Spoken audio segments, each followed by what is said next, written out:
Hey, oh, I'm on my wrong screen. I think that's the one I normally like. Oh well, we'll do this one today.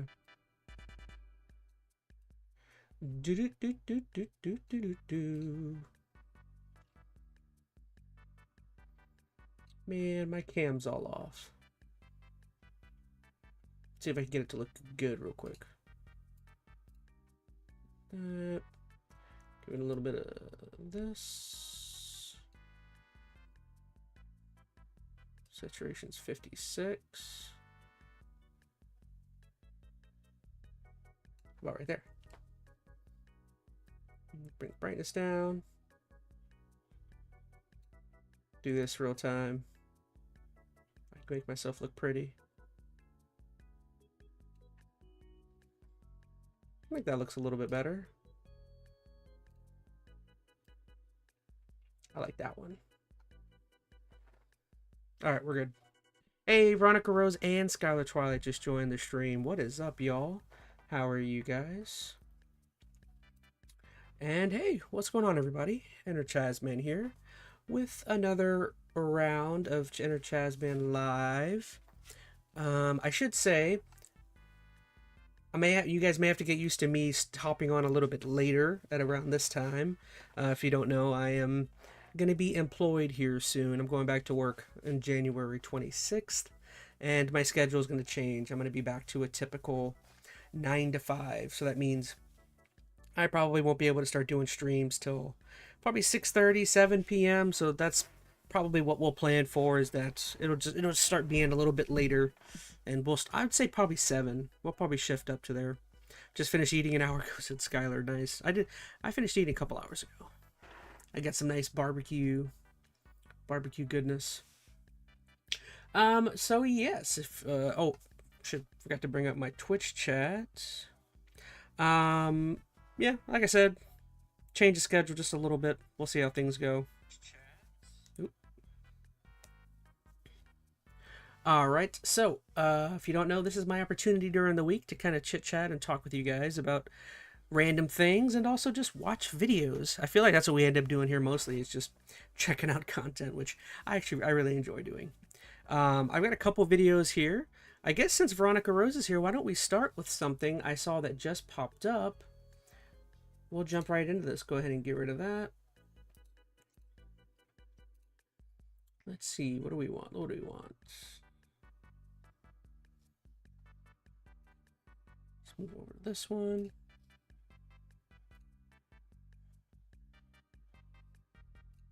How come I don't see the window I want? There it is. Okay, we got it. Get rid of that music. Yeah, this just popped up. Apparently it's some sort of anniversary for Sanic. Some kind of Sanic anniversary. Let's see what's going on. How's my volume? Oh, I got no volume. Try that again.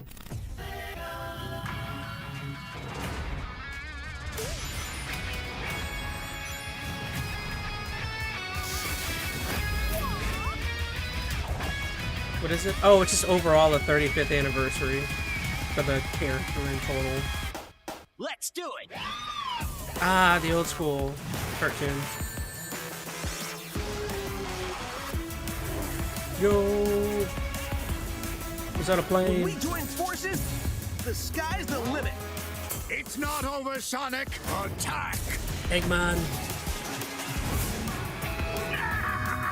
This ends now.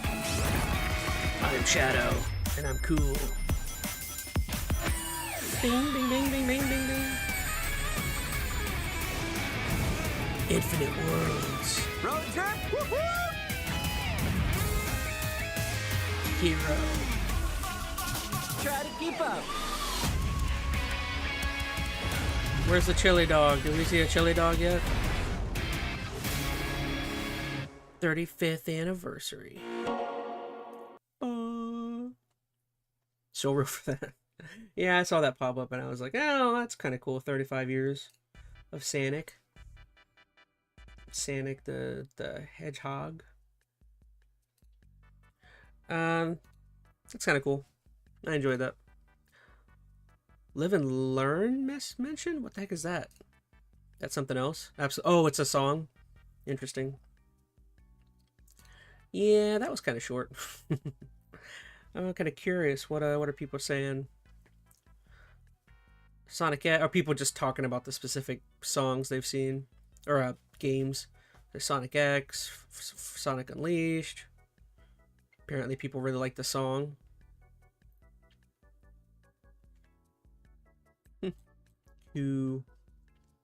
All right, and then I guess just jumping right into the next video, since this is a Resident Evil showcase that that literally just happened. I'm kind of curious. I want to see what they're showcasing. I feel like they've shown a lot of this game already. My guess is the only thing they haven't really dipped into is some of the things between. Oh gosh, what's the main character's name? Grace. The differences between Grace and Leon. If you didn't see in the last Game Awards, they showed off a trailer kind of talking about how there's going to be differences in gameplay between the two characters. You're going to have almost a split campaign story mode where you're playing one character and then you go back and forth between the other character. So they've been referencing that there's going to be two different styles of gameplay. Leon, of course, going to be the more actiony. Grace, is going to be more your survival horror, scary, spooky stuff. So that's probably what I would guess they're going to touch on here is the differences and maybe be more specific, but who knows? I really don't think this will be something that they talk about more in terms of like the story. I would think you would probably stop touching on that, but what do you say we go ahead and jump on into this one? Oh, I should say, as usual, if you guys have any videos or any stories or anything of the sort, feel free to throw it in the chat or throw it in the Discord for me, so I don't, so that I can go on in and check it out. I do have one other story here. I only have one other video other than this one, so I'm probably gonna run out relatively quickly. But we'll search around here in a bit. But yeah, I have one Moist Critical video after this one we'll jump into, but this one's a little lengthy. It's about, what, 13 minutes, so not too shabby, not too shabby. All right, bye-bye music. Hello, Residents of Evil.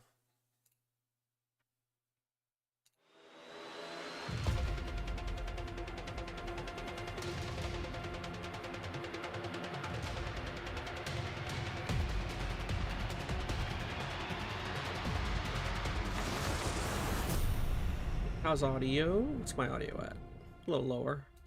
That boost up. In this showcase, we'll go over the latest information on Resident Evil Requiem, which will release next month on February 27. Ooh, Let's take a look at some of the gameplay.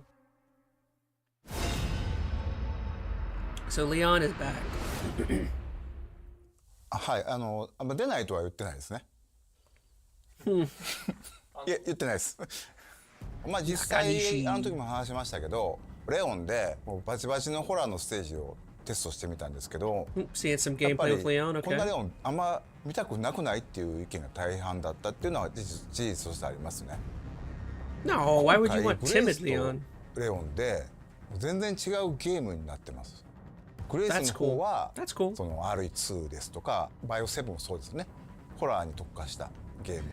So like, can't wait for Uncle Leon, says Skylar. So that's a really cool idea, is that both gameplays are going to be completely different, which I think if they're going that route where both versions of the game are like drastically diverse, I definitely think that that's, for me at least, that's me willing, I'll be willing to like let the game off also in certain other retrospects if it feels kind of like a, I don't want to say smaller experience, because you are, if you are feeling as though you're getting two different game experiences, there are other ways I would be willing to like look off certain things, you know what I mean? So that's good. I'm happy to hear that. I mean, they kind of did do some of this with Resident Evil 8 Village.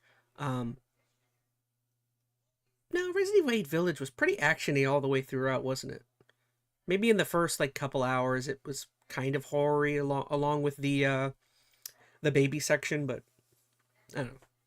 体験になってまして、レオンの方はというとバイオ4代表されるような緊張感がすごい高いんですけ Leon ども part そ closer こ to ま thrilling でその attention featured Resident Evil 恐怖 4. に特化してない Full on. I may have to play Resident Evil 4 before this comes out.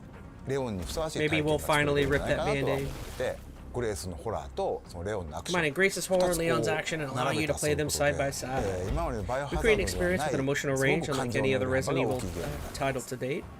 バイオハザードって The gap between 緊張と tension and 時間 release is one of the things の that makes その差っていう Resident の Evil so が一つの interesting. 面白さだと思ってるんですけどもすごく緊張して However, getting to 静 experience か the なペー terrifying ス and で進む atmospheric グレース sections の of ゲーム Grace's プレイと gameplay, を発散して then switching to the dynamic high action Leon それ gameplay. カタルシスのあるレオン大きな意味でその緊張 In と a 時間 broad って sense, いう each part is 役割として ordered to offer パ the ートを ultimate 最 balance 適 of に配 tension 置 and する release. こういう意図で構成してますね That was the intent behind the game's nature.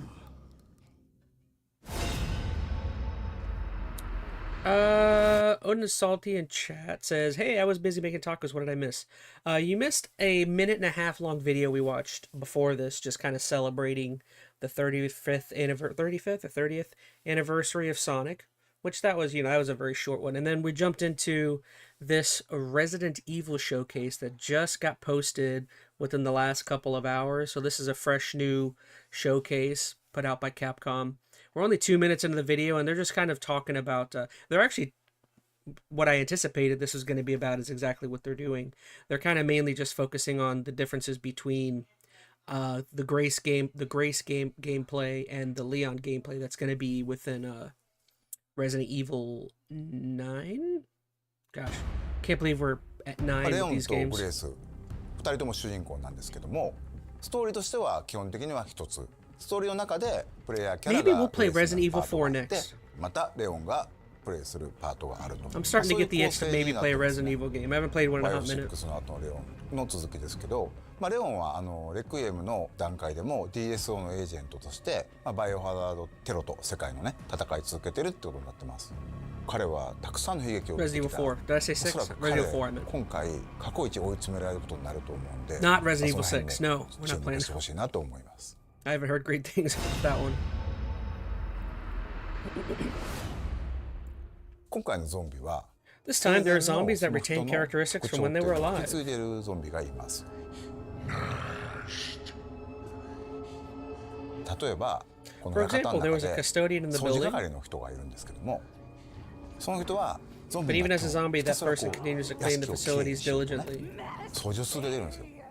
このように There are いろん many な zombies like こう this that cling to 生 the 前 habits の of their 行動に past 執着する lives. ゾンビがいてゲームでは彼ら So の by 行 watching 動 their を actions 観 closely, 察して、うまく you か can わすのに definitely 利用し dodge た or り take them down, 倒すのに使うとこういったことができるようになり adding ま more す。 to the gameplay.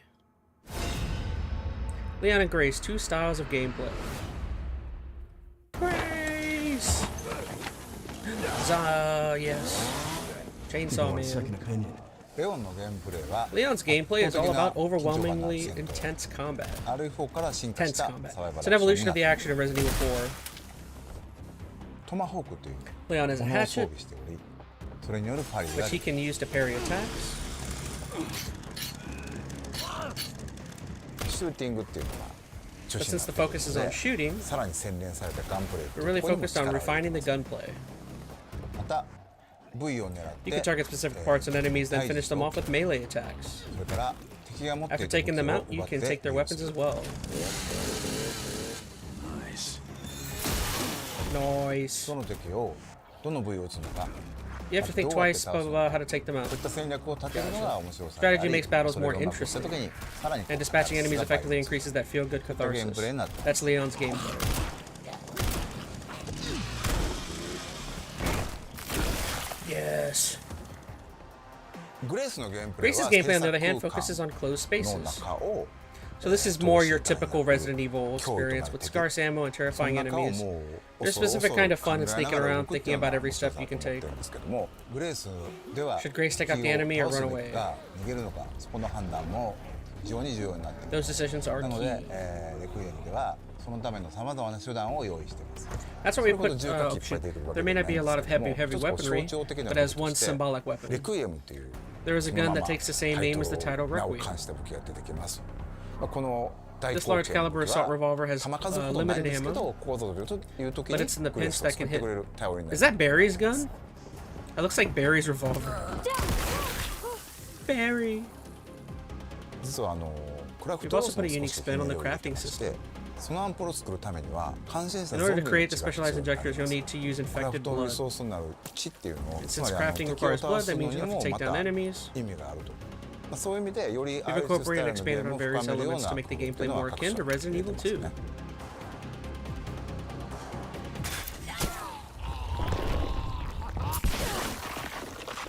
So this is definitely a huge change. The whole utilizing infected blood thing to, what is it, almost in a way upgrade your weapons and maybe character. That's very odd. I don't feel like that's been done before in RE. I mean, I guess it has, but in that one crappy Resident Evil game, I don't remember what it was called. Was it Operation Raccoon City? I don't think it was that one. There was a multiplayer one, which I think the whole point of that game was collecting samples or whatever. I think Angry Joe did an angry video on it. That's too effective.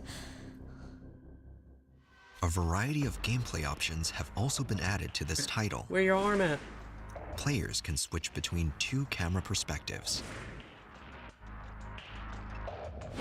And these can be changed at any time during the game. Multiple difficulties are also available. New players can enjoy casual mode and use aim assist to take down zombies with more ease. But if you choose standard classic, ink ribbons will be needed to save the game when playing as Grace. Not doing that. This mode is recommended for those who enjoy a tense atmosphere. I learned my lesson from my friendly neighborhood.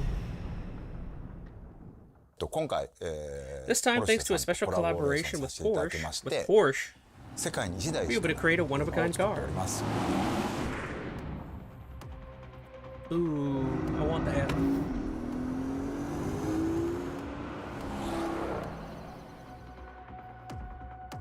Resident Evil and Porsche are two very iconic brands. What with kind of so much Resident Evil heritage. fan is going to be able to It's one afford a of those Porsche? This better not collaborations be an you're always dreaming advertisement. of as a gaming fan working in this environment. Collaborations Ain't nobody like this playing obviously Resident Evil don't can spawn afford out of a nowhere. Porsche. For his adventures, Leon needed a car which represents his style, but also delivers when it comes to navigating him through, all of those dangerous moments he experiences in the game. What I really admire about the custom Resident Evil Cayenne Turbo GT is how the team stayed true to its characteristics by still ensuring it feels authentic in this world. It took a lot of expertise from different departments at Porsche and complex 3D printing to apply those customizations to the real car. It's going to look amazing in the game. 今回もう一つ And there's one more collaboration. We work with the watchmaker Hamilton. レオンとグレースそれぞれ Create のキャ watches ラの inspired イメ by ージをモ Grace チ and ー Leon. フとした時計をつけて It's ます they only cost $1 million each. 2 fantastic watch models which recreate those worn in the game in all the stunning I like details. watches. The khaki field autochrono and Oh, the I really like those. Europe automatic I like will that be one. I think I a like the gold limited one. edition, 2,000 pieces each, and will release alongside Resident Evil Requiem on February the 27th. I can't afford them. So. Please stay tuned. A lot of advertising here. I just want a game. I got In my addition to tacos. the base Let's go, game, says Zoden. Freak the A deluxe Porsche, make the edition Batmobile, says featuring bonus Veronica. I agree. content will also be available for purchase. Extra costumes for Grace What? and Leon, Lady Demon weapon Face. skins, and screen filters will be included in this edition. Those who pre-order will receive an Apocalypse costume for Grace. Oh, Apocalypse, like from the movies or whatever. That's kind of cool. Along with the platforms shown, the game will also be available on the cloud gaming service Resident Evil GeForce with Now. Batman is just Arkham Asylum, basically. This title is being developed in collaboration with NVIDIA, so a wide range of PC users can enjoy it. It's such an honor to work on Resident Evil. The iconic series has been thrilling fans around the world for close to 30 years and has continued to raise the bar for innovation and technology with every single release. We've been working closely with Capcom on Resident Evil Requiem, helping shape the future Nah, of the JK, ain't that franchise thirsty, says with Odin. path Well, I tracing am. for realistic graphics, and AI-powered replay NVIDIA RE8 again, DLSS 4 yeah.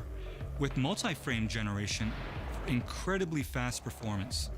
DLSS also makes Resident Evil Requiem more accessible across a wide range of PCs, extending the nightmare to more gamers. And with GeForce Now, gamers can experience Resident Evil Requiem at launch with the cutting-edge graphics and performance on nearly any device, streaming from powerful GeForce Except on the RTX Nintendo servers Switch in too. the cloud. I can't wait to unlock the There's mysteries no way it plays like of that on the Raccoon Switch too. City once again. Not only that, We have 1/6 toys. scale figures Oh my of our goodness, two it's all protagonists advertising for will also selling be stuff. available for purchase. We got Grace cars, and we got Leon's watches, figures we got can be toys. displayed separately or together as a set. And if you line them up with Old previous school. figures, both figures are scheduled for release this fall. What are you selling An now? original design controller? Nintendo Switch 2 Pro Yeah, controller take a look at our will be Resident Evil released on underwear. the same day as the game. Our underwear And has as a series first, zombies on Amiibo the ass will also on the be ass side, available. Please look forward to more information. and on the groin On is a Resident picture Evil of Requiem Leon. launch day, the gold editions of both Resident Evil Village and Resident Evil 7 Biohazard, including all downloadable content, will be released on the Nintendo Switch 2. We'll also be celebrating 30 years of the series with special concerts. Oh my goodness. Relive the series' greatest moments with breathtaking orchestral They're just like performances. showing everything other than The first ticket lottery is I mean, I guess they open did right show now some to Resident gameplay Evil earlier. ambassadors. Concerts are planned for not just Japan, but North America. I would actually and go to Europe. this. I would actually go and More information love on to hear these Resident will be Evil released music. later. What is Elpis? That's right. That's one thing they were talking about during the Game これ Awards. もねまだお伝えしてないんですけ This ど is something we haven't レオンに revealed もある yet, 秘密 but があって Leon bears a secret そ in こ this とも game. 関わってくる要素 That だった secret り related to グレースの Elpis お母 comes さん into アリスが gameplay 殺された regarding the そこに murder も関わ of る Grace's mother 非常に Alyssa. 重要なものになって This is い a る key の part of で、 the まあ、この game. 辺のね So we その hope you'll play and try to 謎を unravel プ the レイしてぜひ mystery. 解き明かしていってもらえればなと思います。 What else is Elpis? だ It's から gonna be some new まだまだ言いた virus いこ or と本当に something. キリがないんで、発 We 売 don't know ま what で Elpis 引き続き is. 注目していただければと思います。 It's like it's probably some new form of T virus or V virus, B virus, Q virus, all balanced as well as all things should be. Why did you kidnap me? Kidnap you. I liberated you. I want to go out with you. I think I want a second opinion. What is happening here? Ooh, big man. I'll keep our friends busy. Right in the face. Whoa, what the heck? Oh, I thought it was called Elvis as Veronica. No, Elpis with a P. Alright, no, that's that video. Again, I didn't really feel like they needed to really put anything else out, but good on them. I mean, I guess largely that felt like just an advertisement for some other stuff that they're selling, but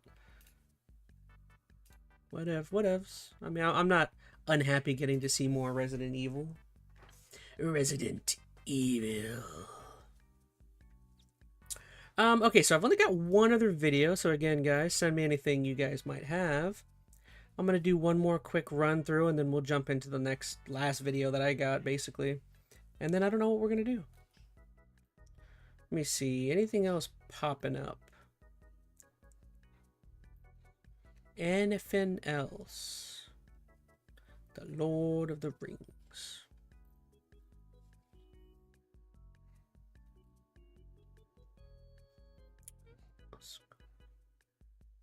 Oh, Scott the Waz. Wait, did Scott the Waz change his name? Why is it called Scott's Stash now? Is that not Scott the Waz? Huh. Maybe he just has a secondary channel. Interesting.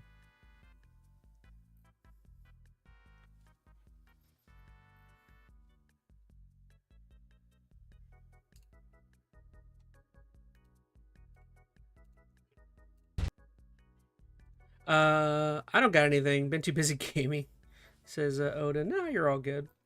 I'm running through, seeing if there's anything that pops up. Oh, here actually is something else I kind of really want to see. Hopefully there's no cussing in this. Bam Margera, for some reason. Oh, if you didn't see, they announced, I guess, a new Jackass movie they're making. And I just want to see real quick what Bam Margera is talking about here. TMZ. This could be Hey, Bam. cursing. Great to see you too. How are you? I'm great. I wanted to say, I know we saw the new Jackass movie was just announced. I mean, we're hearing you reached an agreement, you know, for them to use your old footage. So how did this all come about? Well, you know, if you had a laundry list of the chain of horrible events of the 2 years of COVID that they put me through, spending my own money at an alarming rate for therapists, doctors, and treatment and all this, only to sit me down and tell me you're not in the movie and you're not getting $5 million. I watch Dateline and people kill other people for a whole lot less. So I have a lot of PTSD from it all. And, you know, just having the title now of ex-Jackass star Bam Margera, I have to live with that. The humiliation, Oh, so he's not in it at all. The abandonment, and just embarrassment of it all. I had to let it go. And everyone was like, you need to let, you know, everything that Jackass did to you go. I'm like, I did let it go. Goodbye. So, you know, now I'm very happy skateboarding again. My wife is a stretch coach. She got my legs back to being 20, and I'm getting all my skate sponsors back and then some. And my only other focus is keeping this perfect marriage more perfect, and my 8-year-old son, Phoenix the Wolf, who lives right here in Los Angeles. But they did ask me, they said, we're gonna sift through a lot of old footage to try to create something new. And I said, hell yeah, go for it, because I remember filming so much funny shit that never made it to the movie simply because it's probably, it would be too long or it's just too gnarly. But I mean, I said, yeah, have at it. So that's interesting. I didn't realize, I don't know why, for some reason I assumed he was involved, but maybe I missed out. I missed out on all the drama or stuff, whatever was going on behind the scenes here with the Jackass guys.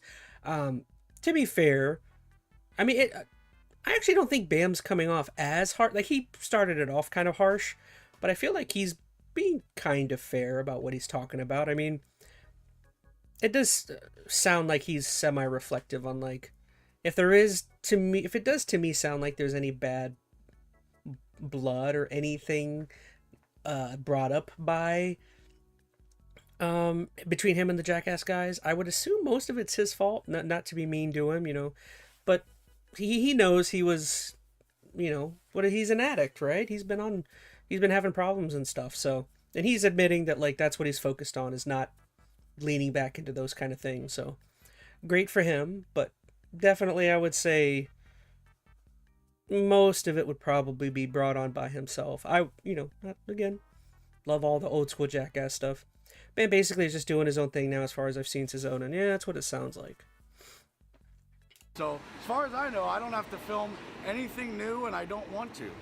Oh, okay. But I know your fans would want you to film something new, because I know there's going to be maybe some new stunts, there's no chance that you would. I'm just too hurt by it, and I already accepted the fact that I don't want anything to do with it anymore, and only time will tell. But right now, at this time, I don't want to do anything. Okay. Have you talked to, Johnny Knoxville or Squash the Beef, or have you two? No, I haven't. I'm still friends with everybody on Jackass, but I mean, yeah, we just saw Chris Pontius, but which was nice. But for Tremaine and Knoxville to sit me down after everything I've been through and just simply say, you're not in it and you're not getting the $5 million that you usually get. I mean, 50% of the reason why Jackass exists is because of CKY. So, you know, I was very angry, and now I'm not angry, I'm just hurt. And as of now, I don't even want to think about reuniting with anybody. Okay, so what would it take for you is it accountability from, Knoxville? Yeah, it's accountability. I mean, they're always saying, look, you got to stop playing the blame game and quit being the victim. And I'm like, I went through 2 years of hell. You're in the movie, you're not in the movie. Go to therapy, go to treatment, go see neurofeedback for $800. I'm like doing all this stuff, and then for them to say you're not in it, I'm like, well then you. So my feelings to them are still you. Well, maybe I gave him a little too much credit. He did seem like a little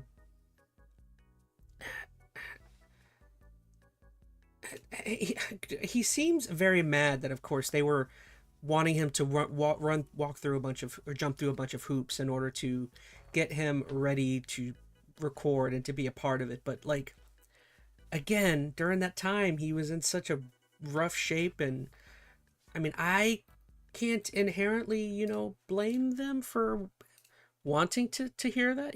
I don't know. The whole thing sounds a little. It definitely sounds complicated to me, and I don't know how comfortable I am even like judging taking anything away from that, really. I mean, maybe it does kind of sound like maybe the best thing for it was just to maybe take a break from each other. That's at least kind of cool. He said he's still friends with Pontius. I need that $5 million in my bank account, says Veronica. Pfft. I'll be nice. I'll just take $1 million. Just give me $1 million.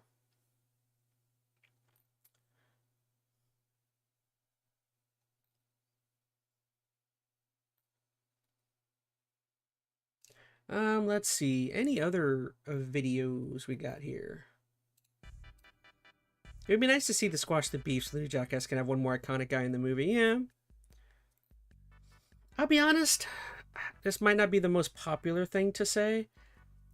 I don't necessarily need another Jackass movie. Like, I'm obviously a huge fan of Jackass. Like many people, I'm in my 30s, so I'm somebody that grew up and watched a lot of those when they were big, and I was a huge fan. I'm at the point, though, where I'm older, and I understand that everyone else that I used to love and watch is much older as well. And I kind of want people just to be happy and healthy.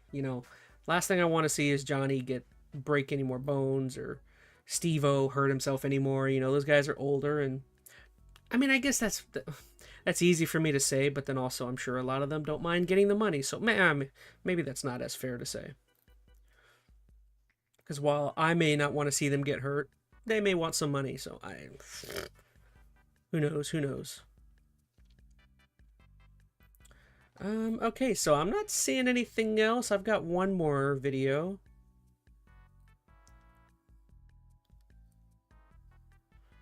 Let's watch this one, and then I don't know what we're going to do after this.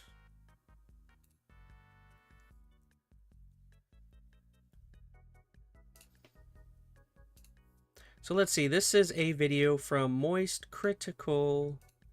Another one. Did I put the music back on? I did. Turn that off. So this is a story that I was very let's see. They are fun movies, but it's not like I'll go insane if it's not around anymore. I can always find movies and videos that give me a good laugh. Well, again, like I'm at the point where I just want all my heroes and all my people I watch just to be happy and healthy and not hurt themselves anymore. You don't have to do that anymore, but very well, those guys could just love doing that stuff, and they, the money is always nice. So like I said, it's easy for me to say that. They're adults, though. They can make their own decisions. If getting hurt more is what they, if doing that stuff and risking getting hurt more is what they're willing to put up with, then, get on them. So yeah, like I was saying, this is another video that I saw that looked interesting. Some sort of robbery of Pokemon cards in New York City. Let's see exactly what Moise is talking about. Video covering Pokemon card related crime, and that's not because things have started to slow down. It's not looking any better. In fact, I'd argue it continues to get worse. And I just thought, you know what, let's take a peek, see what's going on here, and I'll show you two of the most recent break-ins where thieves made off with hundreds of thousands of dollars worth of Pokemon cards, including one of them, an armed robbery where one of these fucking degenerate fungus worms actually brought a gun into the Pokemon establishment and then started breaking the cases while pointing the gun at employees and people that were just in the area. You see it right here, caught on camera, a person smashing through an Everett gaming store, stealing thousands of dollars worth of Pokemon cards and other collectibles. So this one was a classic smash and... Oh, I thought you were talking about another Critical vid. No, I think he just posted... When did he post this, Moist? He posted this 2 hours ago, so this is a pretty fresh story from Moisty. What's on the right side? Nope. All political stuff. Not watching that right now. I've been trying to take a break on politics. I've been watching a lot of it the last like month or so, and I'm just like, ugh. I need to take a break. I've been totally avoiding it. That better not be a local store, says Veronica. Like I said, I think all of these are New York City. Grab where this gentle sir busted through a window and then went to the Pokemon card display case and tried to kick it with his leg to break the glass, but he's so fucking weak and pathetic he couldn't do that. So then Goober here, Secret Agent Shitstain, had to retreat through the window to grab an axe to actually get into the display case because his noodle arms and his papier-mâché legs weren't cutting it. You could see where a thief smashed through to get inside this Everett gaming store, and this isn't the only store in Western Washington that's picking up thousands of dollars worth of damages while thieves take off with cards worth thousands more. Card shops have to be getting robbed more often than gas stations and jewelry stores combined at this point. These fucking freaks continue to just burglarize local card shops, which, mind you, the majority of the time are just family-owned and operated businesses. And yeah, I mean, well, don't get me wrong. Like, I agree with Moist that, like, it does seem like this is happening a lot. But it's also because there's just so many new stores that are popping up that are everywhere. This was exactly the case. If you look at, like, video game stores, like 5 years ago, video game stores were everywhere and they were always getting robbed and stuff. So I want to say yes, it's happening more, but I think it's mainly just happening more because a lot of the stuff is worth money in there, and I don't know. It feels like the weirdos go after the nerd stuff. Like, you don't see weirdos going after, I don't know, like stores that are like similar. Like, I don't know, maybe they do. I feel like they only go after the nerd stores in order to steal their products to scalp it online for like $5 worth of profit. It's so fucking absurd. As surveillance video from Mugu Games last Thursday shows someone breaking in the store and try to make off with valuable Pokemon cards, which we see this person was willing to go great lengths for. Went back outside, grabbed an axe is what it looked like, came in, smashed the window, grabbed some stuff. Owner Michael Doran says in total, over $40,000 worth of Pokemon cards were stolen. Just piece of shit, man. It actually infuriates me seeing just how common this has become with these card shops being burglarized. If I was a local card shop owner at this point, I'd be booby-trapping this bitch like it's Home Alone. I'd be having all kinds of traps that I'd activate at night. My local game store is at the like mall, so they close it up with that metal gate thing you says that gets like broken into. Fart spray deploys if the glass is broken, like all kinds of shit. Like a giant log comes through and just blasts them or something. And then probably what I would also do, and what I imagine a lot of card shops are going to start doing, is I would never put any real product in the displays. I would only put proxies in there to represent the actual merchandise. I would keep the real cards separate, because at this point, you cannot have real product on display in these shops. These locations are constantly being broken into. Dorn says this isn't new. We've been broken into 4 times. We've been armed robbed once. We've had multiple snatch and grabs of thousands of dollars worth of product. And his store isn't the only one in Washington this week cleaning up thousands of dollars worth of damage. I was watching it in real time. It's a little frustrating and a little scary. Have some dude, grabbing all the stuff off the shelves. Again, like I said, it's extremely common. Owning a card shop is like strapping raw meat to your body and then jumping into shark-infested water. It's not a matter of if, it's a matter of when your shop gets burglarized. It's fucking tragic. And mostly it's Pokemon right now, but I don't know how many of you keep up.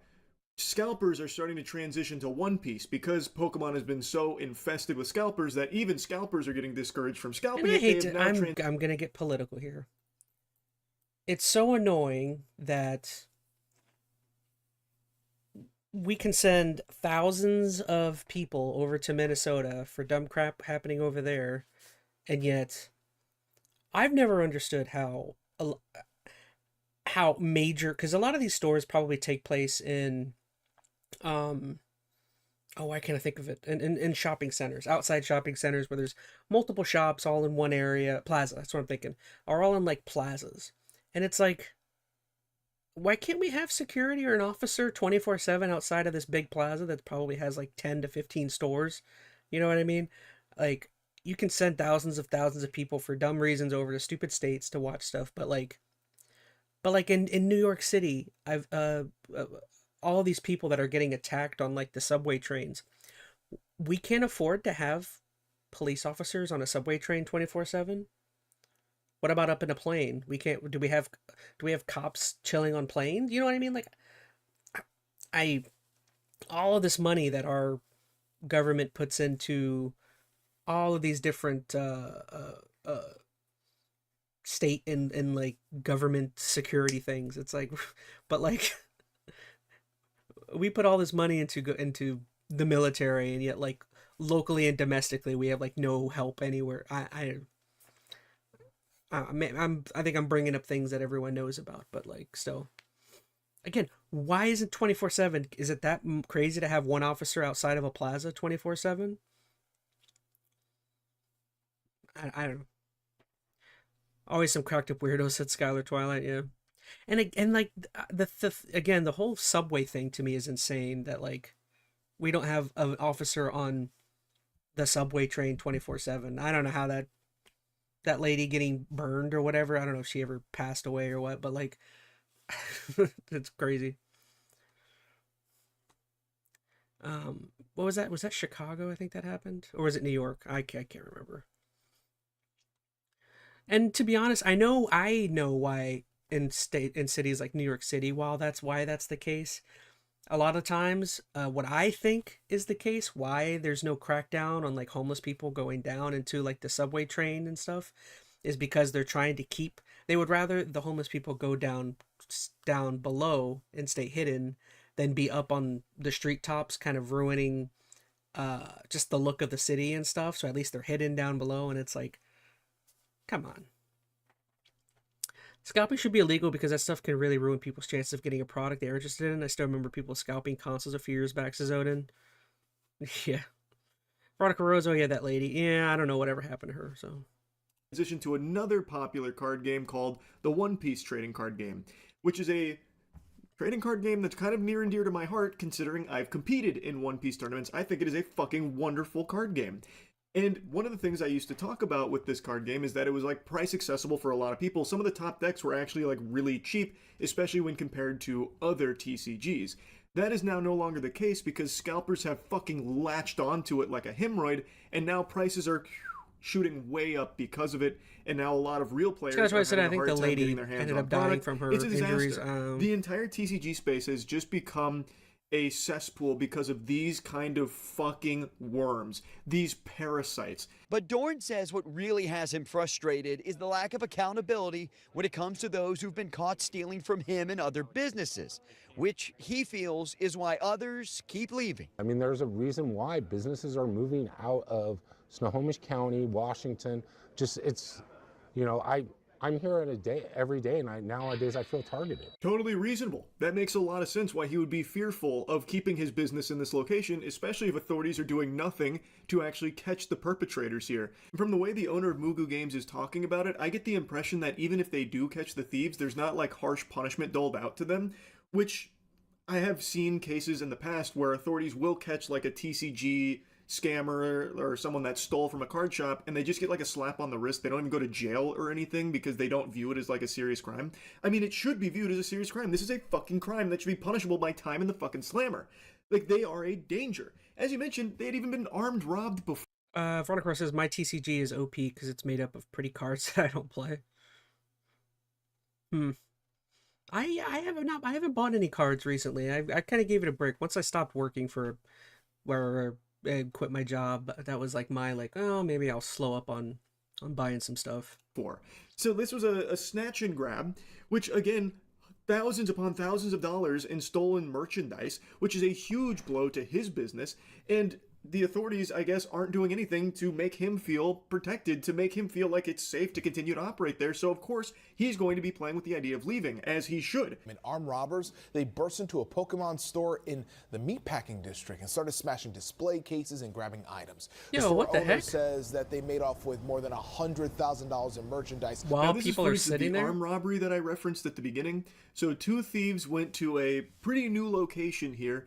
One of them pointing a gun at the employees, and the other went behind the counter and with a hammer just started breaking the display to start scooping in the merchandise. And apparently they made off with over $100,000 worth of product. You can see those robbers walk in the store. They're wearing all black with anime backpacks on around 6:45 last night. They smashed the glass display cases while pointing a gun at shoppers. Now, along with the $100,000 worth of merchandise that they stole, the NYPD says the robbers also stole $1,000 from the register before running away westbound on West 13th Street, where this store is located. Imagine being such a useless, worthless, loveless, dickless loser that you and your buddy hold hands and go on down to the Pokemon facility located near you, armed with a gun, and start pointing it at the people there and smashing the display to steal the merchandise, all because they believe they can somehow make a killing by flipping it somewhere, which again is not super easy, not really a slam dunk, especially if you try and sell it to another shop or do business in person. It's a shame. Part of me wants to say that this whole thing is designed a certain way, because if you think about it, businesses that can afford a bunch of security and stuff like that, they never get robbed. But is there a reason why we don't put cops outside of store areas 24/7? I don't know, I hate to be conspiratorial, but is it that you would rather places like, I don't know, I won't even throw it out there. I'm thinking more the idea of we don't do that because the powers that be would rather lowly people that own small shops would rather get robbed than pulling resources or stuff away from larger stores that never get robbed, that can afford stuff like that. Or is it simply just a money thing where a bigger store can afford security? You know what I mean? Try pulling that in a big time jewelry store. I guarantee you jewelry stores have armed guards or something. Seems like any form of gaming is just expensive now. Tabletop is expensive, trading cards are expensive, video games. Yeah, it is all. Just gonna have to make a Discord server to play free rounds of tic-tac-toe, says Veronica. Sheesh, $40 for 3 booster packs. No, that seems about right. There have been numerous cases where people have tried that and got arrested for it. In fact, I'm going to show you a very recent one because, spoiler alert, turns out it's not exactly easy to do that. And trying to flip it online, again, isn't guaranteed because you're mainly selling to scalpers, and scalpers aren't going to be paying some kind of fucking premium for this shit. They're probably out there robbing stores too. And it's just crazy that this keeps happening. I know I keep using that word, but it actually is insane. And based on the surveillance camera footage here, these feel like they're probably kids. I don't even think these are adults. One of them's wearing some kind of comic book backpack. I don't know. It looks like Carnage crossing over with a fucking Labubu or something. I'm guessing that is the backpack he takes to his fucking first year algebra course. That is actually probably a 15 or 16-year-old that is handling that gun, pointing it at the people in there. And then his friend, the way he's handling the hammer, makes it feel like he doesn't even know what he's holding. It's some kind of alien artifact. It seems like he doesn't even have the strength to lift the hammer. It's like fucking Thor's Mjolnir. He's struggling to even hit the things with it. The hammer is controlling him. These are not adults, I don't think. I bet these are actually kids who continue to see the Pokemon hysteria and convince themselves that this is how they're gonna make $1 million. The Poke Court is a Pokemon store that was opened by a group of friends who grew up watching Pokemon and traded cards. And the founder says they opened the store 2 months ago and the robbery happened in just 3 minutes. She says the store was filled with more than 40 customers for its first ever community event when the robbery happened. They were all brandishing firearms. They pointed them in the faces of my employees and my customers, and then they, like clockwork, went to our high-end display where we keep all of our most valuable items. They smashed the display. They looted over $100,000 worth of merchandise. This business didn't even make it 6 months. It barely lasted longer than a mosquito's lifespan before it was burglarized. Armed robbers busting in there for the Pokemon cards. That is how out of control this phenomenon is. It sucks, man. This shit blows major ass. My heart breaks for all of these local card shops that continue to just be brutalized by these criminals, this fucking scum. Now, I want to end this on something kind of positive, though. 3 people are behind bars for stealing thousands in Pokemon cards and then trying to cash in at a Fort Myers shop. Deputies arrested this trio: Deshaun Boyd, Jimmy Satan, and Jermaine Warren. But his name in the middle is literally Satan. I kid you not. Come on, you didn't know the dude named Satan was gonna rob a store? Satan? I'm sorry, that's the first thing I notice is I'm like the irony there is pretty fantastic. This afternoon. Hi, I'm Jimmy Satan. They took 10. Big W, finally, a case of the thieves being caught. Bro, you can't be serious. The last name said Skylar. You can't make it up. Arrested and thrown in jail. One of their names was Jimmy Satan. She said Satan, but it's literally Satan. The Moist Critical Is caught it there a too. more fitting name for someone who steals fucking Pokemon cards? Jimmy literally Satan. trying to rip the joy out of what is supposed to be a hobby for children in order for his own personal gain. Like, unbelievable how fitting that is. Fucking Jimmy Satan here with Team Rocket. $1,000 worth of the Pokemon cards from Gorka's Pokebarn in Collier County, then tried to sell them to Dynamo Collectibles in Fort Myers. That's pretty great. Kern said, that's them, call the cops. Busted! You're watching Lee County deputies walk in on 3 thieves trying to sell $10,000 worth of Pokemon cards. Mark Nestico says they walked in his store with 29 booster boxes filled with packs of Pokemon cards. It's so... Oh my gosh, dude, you could not be dumber. They walked in with boxes and boxes of cards.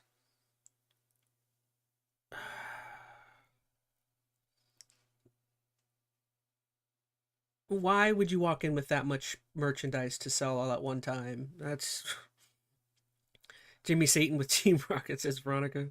Literally, he works for Jimmy Satan works for oh gosh, I can't think of his name. I don't know, one of the Team Rocket leaders. Giovanni. There you go, that's what I was thinking of. Satan stealing Pokemon cards is not on my bingo. Filled with packs of Pokemon cards. It's so satisfying finally seeing an arrest here from these Pokemon thieves.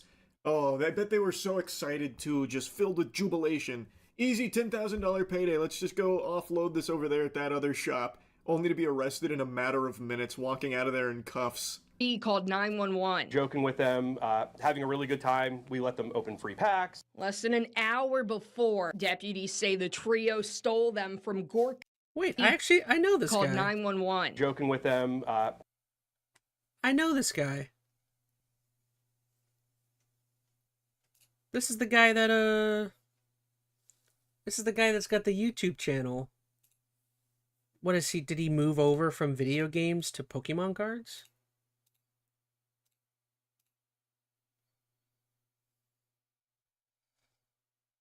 Oh, I see. This guy totally switched over.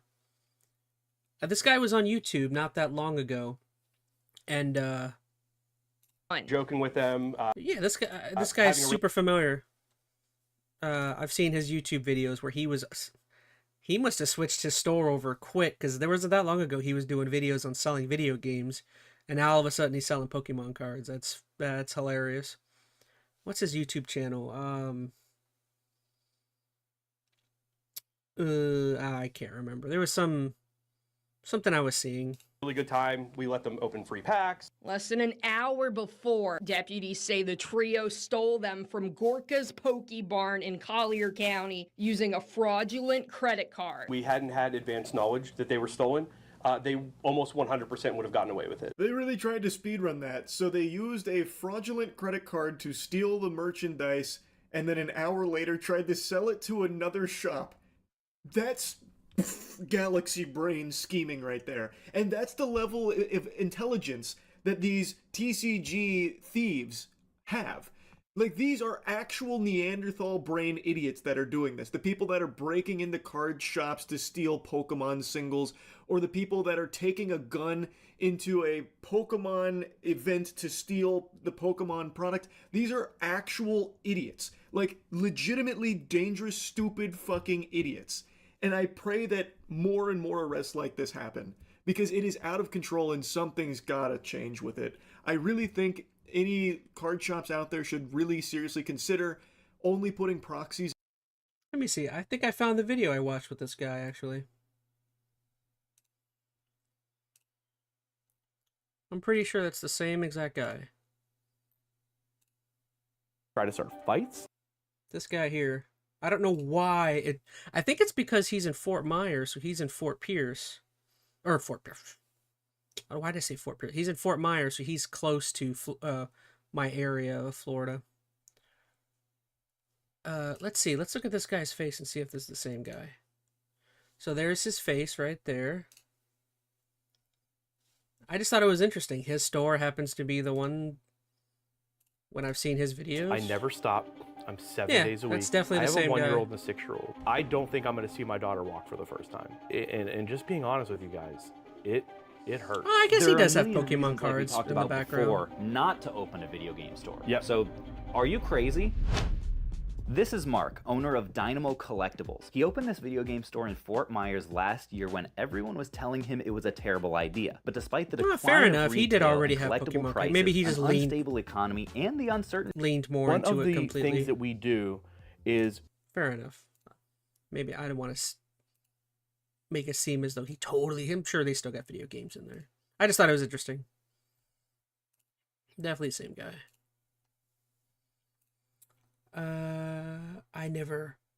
I'm pretty good with faces. I don't forget faces that often. Names, though. You tell me a name and I'll forget your name tomorrow. They almost 100% would have gotten away with it. They really tried to speedrun that, so they used a fraudulent credit card to steal the merchandise, and then an hour later tried to sell it to another shop. That's galaxy. Dude, if you do anything, get another GameCube low-key. I've got 3 GameCubes right now. I still need to get a 4th one at some point. I don't know what happened to my black GameCube. I think I sold it. Because right now I've only got the indigo and the silver. I don't know what happened to my black GameCube. Brain scheming right there. And that's what you really want to get right now. Maybe we'll watch a video on it after this. But what are really popular right now? 3DSs. If you guys haven't seen, there's like a weird craze with 3DSs going on right now where like everybody's trying to get one. Maybe I should try and get another one because I've only got one 3DS. The level of intelligence that these TCG thieves have.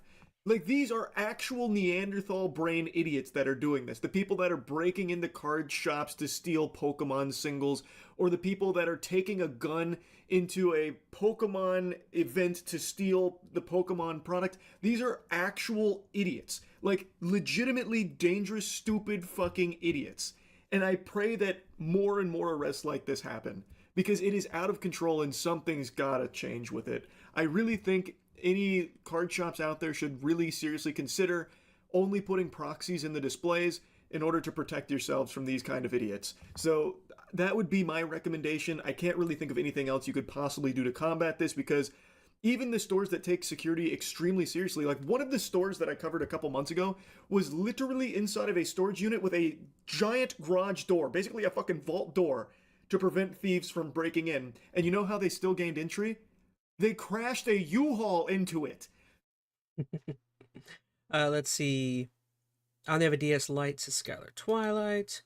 As a kid, my brother had a DS, and I remember playing Metroid Prime Hunters on it. So, like, no matter what you do to try and, like, protect it, like, prevent thieves from getting inside of it, people will still find a way. So I think the only thing you can really realistically do is just try and cut your losses by not having the actual product in those cases, like the real singles and all of that, and instead keep those off facility somewhere else. And if someone expresses interest in buying those high value singles, you let them know, like, hey, all right, we'll do this deal, but we've got to go, grab the actual card. I don't know what else the solution could be. This shit sucks. I just wanted to give you a little update that it's not getting better, it's only getting worse when it comes to these TCG robberies. That's really about it. So yeah. Well, I don't know why I pressed on that. Accident. So yeah, like I said, I think, well, appreciate you, Moist Critical. I always love the content. Your content, I should say. Not. Let's see. So let's start looking at other stuff. So I did bring up the idea of possibly looking, because I do want to know more about this 3DS thing.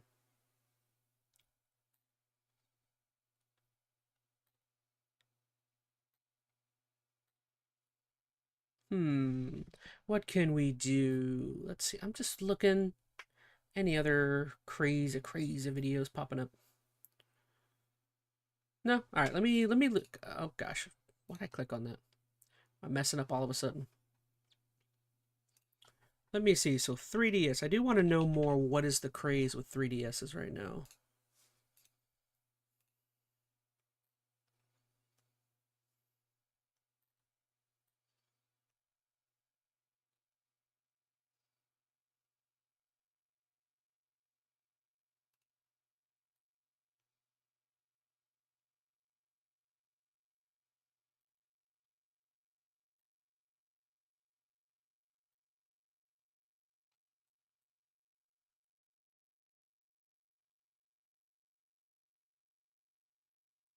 All right, let's pick a shorter video. Someone named Orion. Let's see what you got. Let's see what you got, Orion. Yeah, so this is by an Orion with 5K subscribers. So appreciate your video, Orion. The return of the Nintendo 3DS. Let's see what Orion's got to say about this. Like I said, I've been hearing a lot about how 3DS is kind of bouncing back. It's having another moment right now. Gaming scene, you've probably noticed the many posts talking about how the 3DS is the perfect emulation console. And they're all right. The 3DS is now 15 years old, and is a console I've always considered to be one of the best handheld. Is that why it's coming back? Because of emulation? Oh, I didn't even know that was why. I just thought it was maybe because it's such a niche, not niche, it was a very big console, but had a very niche game type with it, I would say. Ever made. But as time went on, Nintendo reluctantly stopped making games for it. The eShop shut down, and the general public finally moved on to the fancy new Nintendo Switch, which makes sense when you consider how old this thing is. But somehow, despite all of that, the 3DS is back. Not officially, not with any big new announcements or new hardware, but culturally. People are buying them again, prices are creeping up way too high for what they're worth. I mean, at this point, GameStop would rather take in a 3DS console than a Switch. What are we doing, guys? Paying $350 for a console with the hardware equivalent of a baked potato is absurd. That's not to say, though, that this isn't an outstanding thing to own in 2026, because it is. This thing was ahead of its time and honestly stacks up to be one of the best handhelds ever created. Dual screens, a great design, and a library that was just hit after hit. Fire Emblem Awakening, Pokemon games galore, Mario 3D Land, Mario Kart, Animal Crossing, Zelda games. They even managed to make a portable Smash Bros. Game for this thing. The library for the 3DS is absurdly good. And it didn't care about power, it cared about having a good time. But what really flipped the switch here was when Nintendo officially pulled the plug. The moment the eShop shut down, the 3DS stopped being a legacy console and turned into a modding behemoth. Modding a 3DS now is insanely easy to do by yourself, with a quick few YouTube videos. And once you do, this thing basically becomes a pocket-sized gaming archive. People managed to utilize everything this console had to offer. You've got the full 3DS and DS library, Game Boy, Game Boy Color, and Game Boy Advance games that can all run natively on the console. NES, SNES, and PS1 emulation is all there along with the Sega Genesis and whatever other retro consoles you want to toss in there, for all three of you Game Gear fans. You can install hacks, quality of life patches, custom themes, which is something we never got on the Nintendo. That's pretty crazy. Now I'm like giving second thought. Should I mod my 3DS? I don't know. No, I don't want to. I see people modding the PSP and PS Vita. Oh, I wish I had a Vita. That's one of the few consoles I don't have is a PS Vita. The Wii U seemed alright. I only played it once at GameStop, says Odin.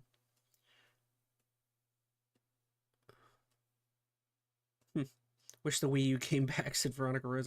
I still got my... Remember we played... Didn't we play... We played Twilight Princess on my Wii U, I think. Nintendo Switch. Seriously, this menu does not have a reason to exist. On the 3DS, you can get backups for your physical cartridges, cheats, widescreen hacks, literally everything you could imagine. There's probably a community that's done it. The 3DS hasn't been limited by what Nintendo allows for a long time. It's limited by how much storage your SD card can have.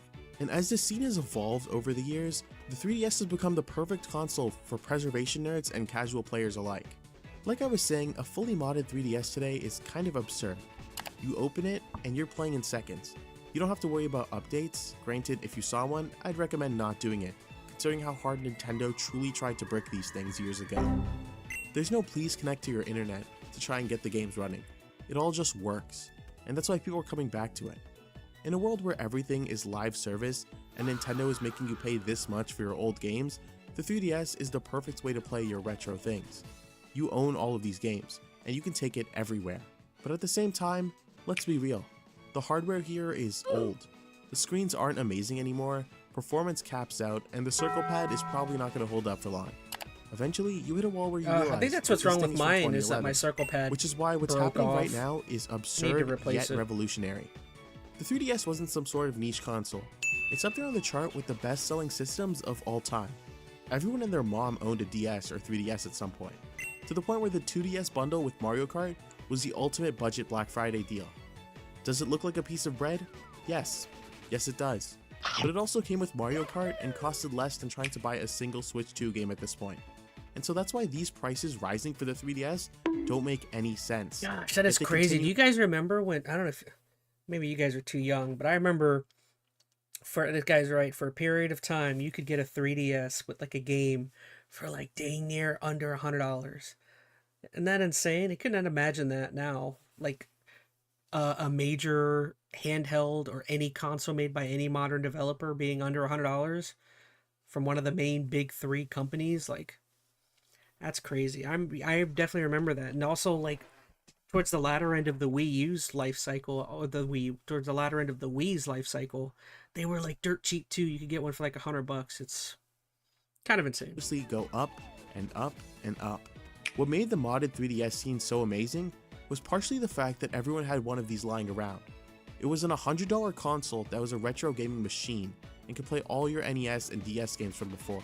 But now, there's no reason that this... Wasn't the GameCube like $100, his own Salty? Yeah, at one point GameCubes were like dirt cheap. I mean, I think that was, if I recall, that was towards the latter end of the GameCube's life cycle as well. But it's even crazy that towards the end of life cycles for consoles like the Wii, GameCube, 3DSs and stuff, some of them got just like so dirt cheap. And at the time, it was like, oh, that's too much. I don't want to spend that for that. But like, now if Nintendo were to bring back a 3DS for like $150, oh my gosh, I'd go out and buy 2 of them right now. You know what I mean? If I could. Thing should be costing this much money. If you're looking into buying a 3DS at this point, I'd recommend not doing it. These consoles are likely used, and for this price tag, that's not something you want to risk on something like Facebook Marketplace, unless you're collecting special editions. But that's where the next step of this whole evolution comes in. Because while Nintendo was busy further revolutionizing the handheld genre with the Switch, the scene went absolutely crazy on its own. We now have the Steam Deck, the ROG Ally, a bunch of retro devices, and my favorite of these batches, the AYN Thor. This thing looks like the most natural successor to the 3DS that we've ever gotten, and I want one so bad. Whoa, that's cool. It's obviously not official. Nintendo would never do something this consumer friendly, but spiritually, this is the perfect Nintendo 3DS successor. It's Android-based, insanely flexible, powerful enough to emulate the 3DS library perfectly, and then some. It has a modern OLED screen, customizable controls, and community-driven software. The price for this is kind of steep, but it makes sense for what you're getting here. What makes the Thor so perfect is that as a successor, it carries over the philosophy of a modded 3DS I didn't even know without about any of the limitations. This thing is strong. One device, all of your games on the go. Pair it with a clean emulation station, and suddenly you've got the ultra-polished handheld that a 2026 I might actually buy one of these. This should is really be. dope. It has the entire library, but sharper, smoother, and more expandable. You can have mods, ROM hacks, fan projects, upscaled visuals, save states, literally anything at your fingertips. The 3DS isn't all it can play. The AYN Thor is capable of playing Wii games, PS2 games, GameCube, Dreamcast, and even some PC games. It's truly the perfect console for on-the-go gaming. There are tons of retro consoles that are able to do what the 3DS does at a much cheaper price point. AYN And Thor, considering I'll have how to much keep that this in bubble mind. has formed around where everyone's scrambling to get a 3DS, I'd say looking at alternatives is the smartest thing to do. I might actually keep that in mind. I might actually get one of those. Because my whole thing is that what I really want to do is been wanting to try and stream some more handheld games at some point. I want to try and figure out how to do that. If this thing can do that, and if it's a more modern, maybe it'll make it way easier for me to do that. So that might actually be something I look into. But I can't lie, I love my 3DS. And so this is why the 3DS is back in 2026. Not because Nintendo revives it, but because people realize that this little thing is a perfect way to relive all your favorite gaming memories from before on the go. Being able to play every good Pokemon game is something that makes owning this thing feel so special. Whether you're rocking a fully modded original 3DS or moving on to something like That will be dependent though. Like if I can get one, I'll research it a little bit, but if that thing can make it super easy for me to stream from all of a bunch of handheld games, I'm way in. I'll definitely be in to get one. It depends on how easy it is though, because that's part of the big problem is figuring out how to stream from handhelds. the AYN Thor, the legacy of the 3DS isn't dying with the eShop. Hell, people revive the eShop on its own as well. It's just moved on. And honestly, looking at the handheld console scene... Well, that was interesting. Interesting video. I'm glad I pulled that up, actually. AYN Thor. I'll have to keep that in mind. Alright, y'all. So what are we? An hour 20 into the stream, and I am all out of videos. So I don't know. You guys, let me know if you guys can think of anything. I think that's about all I would really care. Maybe we could make this one a short one. Let me do one more quick run through and see if there's anything crazy that happened.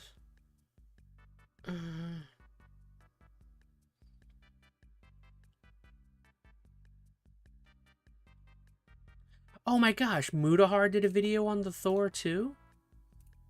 Okay, I gotta see what Mudahar has to say on this thing.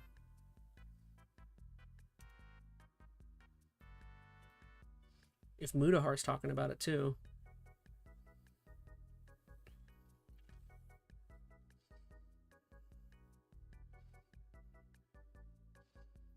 Let's see, what else do we got?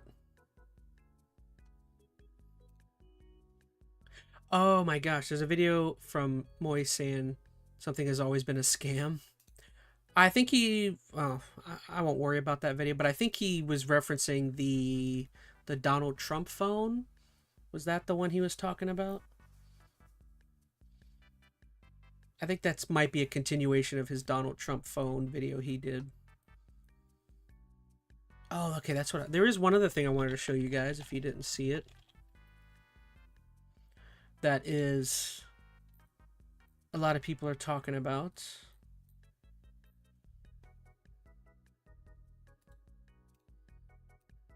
What's up, everybody? Is this recent? 3 days ago, yeah. If you guys didn't see this, Pokemon announced new Lego sets that a lot of people are mad about because they're crazy, crazy expensive. There's some videos about Highguard game that was announced. Yeah, I've seen a lot of videos on that already. I'm kind of... I do plan on actually eventually playing that game, so maybe you guys can expect it if it actually comes out. That game's due to come out in, what, like 10 days? News, Lego Pokemon sets are now available for pre-order. It looks like a definitive edition of the first Division game. Now, people are stoked about this, Avatar but continues to make a lot of money. They're very expensive, which is what's ticking people off about these.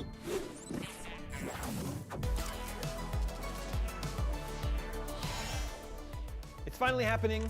Lego Pokemon sets are now available for pre-order. But they're $600 or $700. Becoming a reality in Something February crazy. In the form of 3 main sets. One is Pikachu and Pokeball for $200. Another is Eevee for $60. The final one is a huge, nearly 7,000 piece set of Venusaur, Charizard, and Blastoise that costs $650. All sets will be released on February 27th. The Pikachu set depicts the electric-type Pokemon. But I think the thing that people are upset about is that you can't access one of these smaller sets unless you buy the $600 set, which is what's upsetting people. I think the Eevee one you can't buy unless you buy the 600 or something. You can build it with the male or female tail version. The base of the build is in the shape of a lightning bolt with the number 25 etched into it to signify Pikachu's Pokedex number. The biggest and most expensive of the Pokemon Lego sets comes with a number of display options. These are the final evolutions of the beloved grass, fire, and water type Pokemon. All 3 figures have articulated parts so you can pose them how you want. A buildable stand 650, says Skylar. Yeah, biomes. You're telling Alternatively, me. You can also take them way off out of my price range. Individually. Anyone who managed to grab this set from the Lego store before March 3rd is also eligible for a free gift in the form of a set of gym badges. That's what's blocked off. It's the badges. So yeah, so the badge thing you can't buy unless you buy the $600 one. That's what people are upset by. The region, while supplies last, that is. Finally, there's another rare exclusive set based on a Pokemon Center, which is only available to members of the LEGO Insiders program who've racked up 2,500 points from previous LEGO purchases. Any LEGO fans hoping to catch 'em all should be prepared to pay a little over $900 before tax, and the badges and Pokemon Center will be first come, first serve. Based on the comments on IGN, a lot of people have sticker shock over these prices, but if any of these are must-haves for you, they'll be available February 27th, or you could buy Resident Evil Requiem that day instead. Moving on, it's been almost 10 years. That's an easy choice for me. I'd much rather buy Resident Evil than spend that much for a Lego set. That's an easy decision for me right there. No brainer. Let's see. Also, another topic, I saw people finding a leak store listing for the Steam machine saying it was supposedly 900 to 1,000. Goodness. All right, I'm thinking this will be our last video. I kind of want to see Mudahar here talks about that little handheld we just saw. So I kind of want to see what he's got to say about this thing. Hello, guys and gals. Me, Mudahar. It is finally here, ladies and gentlemen. No, it ain't a 3DS. You know, I've been doing lines of the old Gamer Sups. You know, Code Sog, by the way, save yourself. Scott Rice said, yeah, I'd go for RE9 than a ridiculous amount to get Pokemon Legos. Some money. 100. This thing hits harder than 100% Colombian sometimes, ladies and gentlemen. You should mix it into water for legal reasons, okay? It's got a lot of good stuff inside here, a lot of nootropics galore. But you know what, ladies and gentlemen? Zoom your camera out, Mudahar. Goodness. You know what I love, actually? I actually miss the days of the DS. Except, of course, this I don't camera think is there's so a lot of zoomed devices in. up until now that are kind of like the DS. Now, ladies and gentlemen, I have kind of hyped up the Steam Deck. In fact, let me go grab it real quick. This might be one of my most used devices of the last few years. I think it's probably been one of my best purchases. But the thing about the Steam Deck, aside from playing a lot of the PC library I've come to love, most of the gaming I've done on this device is actually just emulation, okay? I have a lot of emulators on my Steam Deck. I just play a lot of older games. And the thing about it is that this is not ultimately the most portable device in the world. Sure, you can stick this into a backpack, but I come from a day and age where putting your game console in your pocket was playing usually the Warriors. what we considered to be Goodness, portable. that's old. And honestly, this is probably the most portable-friendly device, at least for me. Now, what is it, ladies and gentlemen? This is, in fact, an Ain Thor.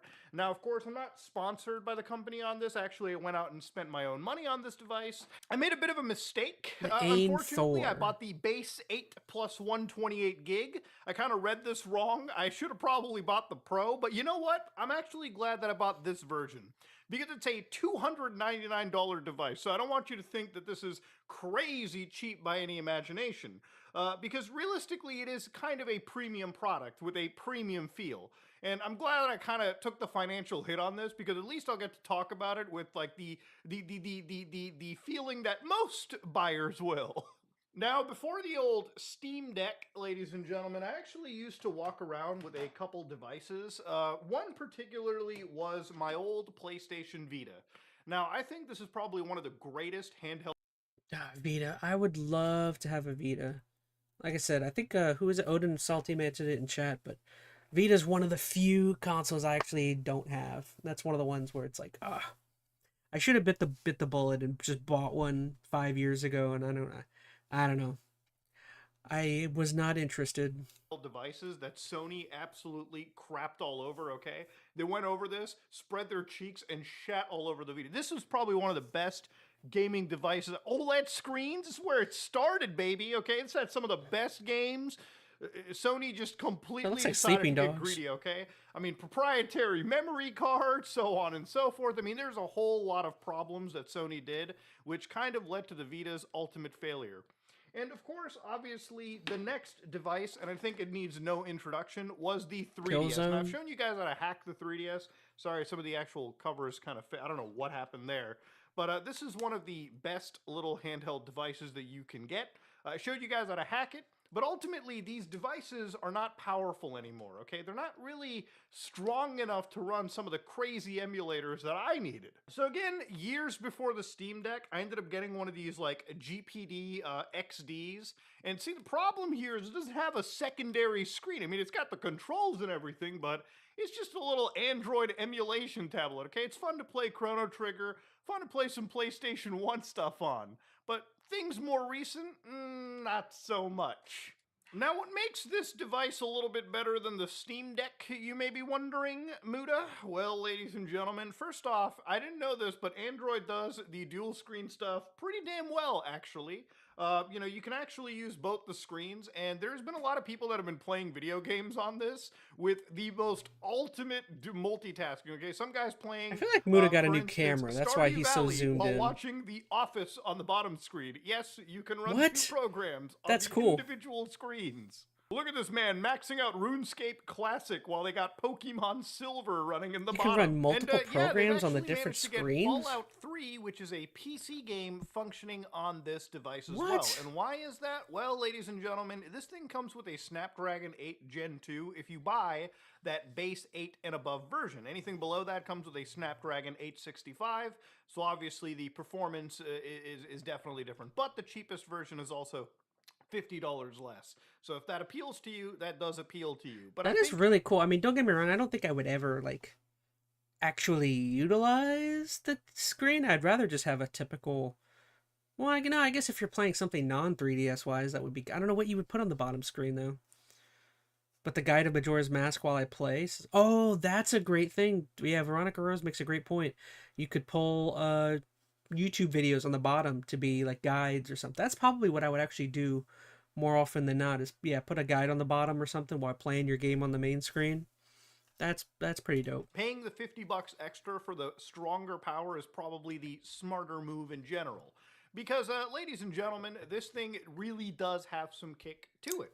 So I fired this device up, and look, I was waiting for this for a while. I probably ordered this like 2, maybe 3 weeks ago. And, you know, at some point I was kind of getting jealous of everybody else online, like getting this shit early. But once it actually showed up, I was excited to get it. They delivered it.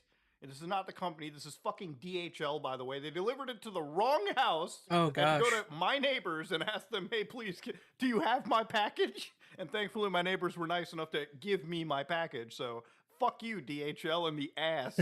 But anyways, ladies and gentlemen, I fired this thing up. Took me about like a couple seconds to get set up.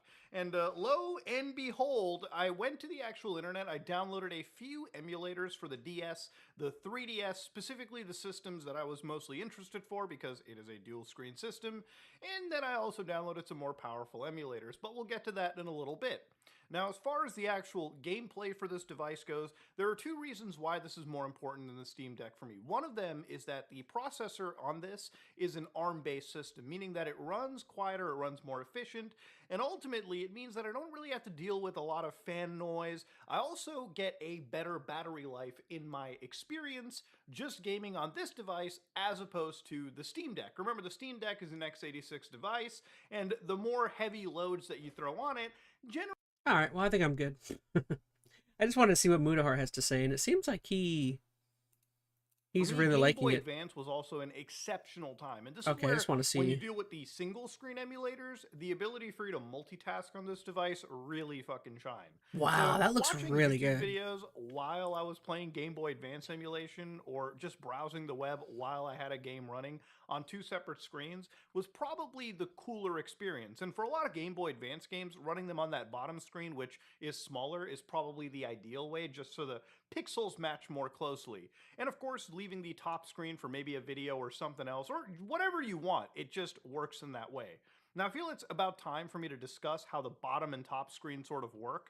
Now, on the bottom of this device is something called an aim button. That looks really cool. I'm like, I might seriously consider. Let me start working first before I just jump into one. But these look really cool. I would, again, I would love to. I gotta research to see how easy it is to stream and stuff. If I can get it on, if I can find a way to get it on my PC on one of my monitors. But that would be pretty dope. Among Us on the DS is crazy, says Odin. So this is where like you press this button and it brings up sort of a device stat sheet. But if you go to the mode option, you can absolutely set it to only display the top screen or only display on the bottom screen, and you can change brightness and stuff for both, okay? So really, you have options to kind of like, you know, if you're not using the bottom screen, it's just sitting there blowing like light on you, you can just turn it off. And of course, it also has LED color control for each of the thumbsticks, which, again, one of the reasons why this beats the 3DS and even the Vita is that a lot of those devices have these weird sort of analog nipples that don't really feel fun to use. And while this isn't Steam Deck levels, like Xbox 360 controller levels, it's still substantially better than what you got with the 3DS or the Vita, which is huge in this case. Now, Game Boy Advance obviously works exceptionally well on this device, and I was able to play. It's one of my favorite consoles to play on. Was the Game Boy Advance? Just recently dropped. So again, Game Boy Advance games is so there's so many good games on there. This device, period. And then, of course, you've also got Super Nintendo, so playing games like Chrono Trigger, playing really any Super Nintendo game just works exceptionally well on this. And, of course, any console of that era, Genesis, works pretty well. PlayStation 1 also works pretty well as expected. PSP is where I also had a lot of fun, too. So playing games like Metal Gear Acid 2, playing games like SOCOM, Tactical Strike, pretty much on this device, working as amazing as they ever have, was also a treat. But where things got really ramped up for me was trying to play PlayStation 2 games. So I went onto the internet and I found a fork of a PlayStation 2 emulator called Nether SX2. And using Nether SX2, I was able to actually play a fair bit of PlayStation 2 games pretty much at 100% speed with near damn full accuracy. Gameplay. Oh, he's playing really Wind Waker. And then the bottom screen is Oh, all it looks the so gamepad good. stuff that you could have needed. So yes, you actually, unironically, and I didn't even think. Was about there a this Wind when I was Waker for the making 3DS but version, this or device is that kinda totally becomes the best Wii U emulated? emulation device you can probably get. Oh, your the hands Wii on. U version, Now, so it's remember, I emulated bought an 8 gigabyte wow. device, so this is where my mileage started to stop. That's cool. So when I moved up to Switch emulation, I played Tears of the Kingdom for probably 5 minutes max before the system started crashing, and I thought that it had a lot to do with the RAM on the device. And it probably does, like, you know, the game is Okay, using which more of I the honestly wouldn't be GPUs playing too alongside much the base Switch operating games on there. system, I'd so mainly just crashes be anything from expected. like But then GameCube, there was Wii U, also and a before, big issue at this especially point, handheld too, is what where I would mainly apparently use there's for it. multiple different graphic drivers that you have to It was Phantom Hourglass and Spirit Tracks with the same art style. Oh, I see. play around with different versions of the emulator. So at least when it comes to Switch emulation, I think I'll probably stick to either original hardware or just emulating on the good old deck, because ultimately that's probably the best way to deal with this situation.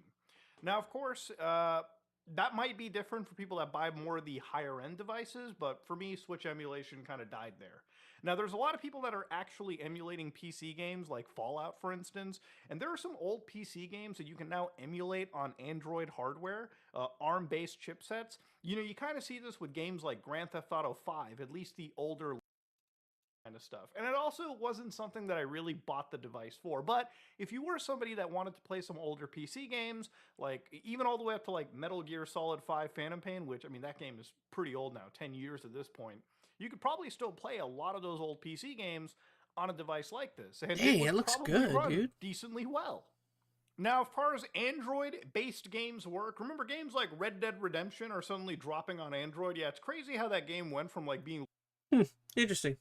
I'm fascinated by this thing. I might definitely keep that in mind for the future.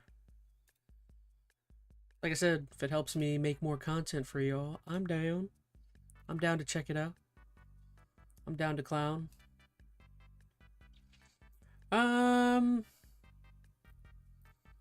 Let me see, any other last second videos that might pop out to me. You know what? I'm gonna call it there. We'll keep it a shorty. Why don't we keep this one short? An hour and a half. Nice little short stream for today. I had a really good time with some of that. So yeah, so sorry about that. We'll keep this stream short for today. If you guys don't do keep in mind again, I will be on the 26th. I'll be returning back to the normal work life. So I'll be working a typical 9 to 5 again.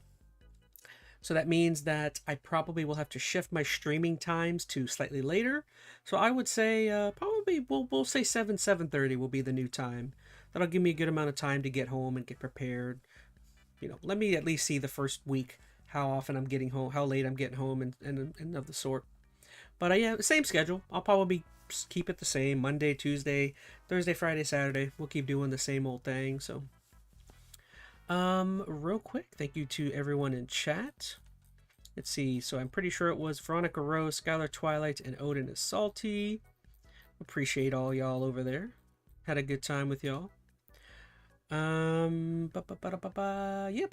oh, don't forget, I'm gonna try and work on it tonight, right? I'm gonna work on it immediately after leaving here. Maybe Reese will come here on time, says Veronica, maybe. I'm working on a brand new video series. I might have it done tonight, and I might have it out tomorrow. If not tomorrow, then definitely Saturday it'll be done. So I'm trying to do some interesting stuff. It's a video series I've had the idea of doing for months now, and I've been like, oh, maybe I should. I finally kind of sat myself down and worked on it and figured out hashed out how exactly it would work. So we'll see. We'll see how well that's received. That's gonna go on the main channel right here. So. Hey, there's a... Oh, I see. What's up, Mike, in the Twitch chat? But yeah, like I said, I'm going to put that video out maybe tomorrow, if not Saturday. And we'll see how well it does. I'm kind of excited to see if people like it. And that's all I got. So what do we got? So today's Thursday, so tomorrow Friday. So I need a new indie game. Maybe I'll look around. And see what other indie titles I've got. We can jump on one of those.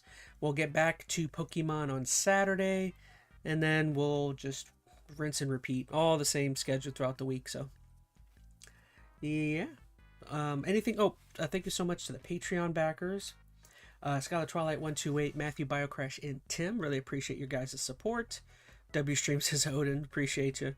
Yeah, keep an eye out on the ChazmaN channel again.